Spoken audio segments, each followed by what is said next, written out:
Pour bien des gens, choisir le produit qui se vante de contenir moins de gras est une garantie d'acheter un aliment qui est bon pour la santé. Oui, j'achète toujours les produits faibles en gras, oui. Il faut que je fasse attention à ma santé.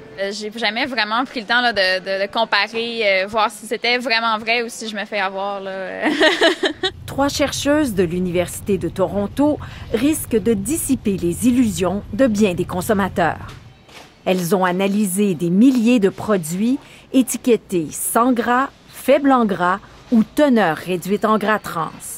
Après les avoir regroupés en une quarantaine de catégories, elles concluent que plus de la moitié ne contiennent pas moins de gras et souvent plus de calories. Dans les produits de boulangerie aussi, beaucoup.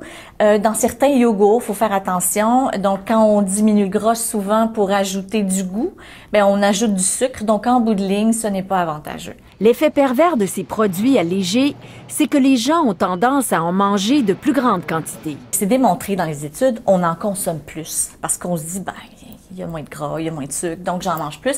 Et c'est vraiment documenté, 30 à 50% fois plus que les gens vont manger du produit lorsque c'est affiché léger, en sucre, en gras, etc.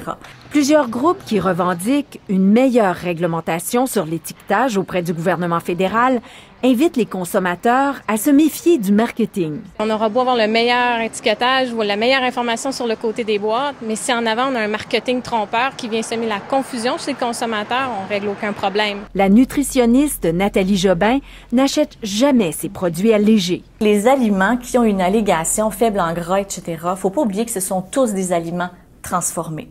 Pour elle, la clé d'une bonne alimentation, c'est de consommer le moins possible de produits transformés. Ici Anne-Louise Despatie, Radio-Canada, Montréal.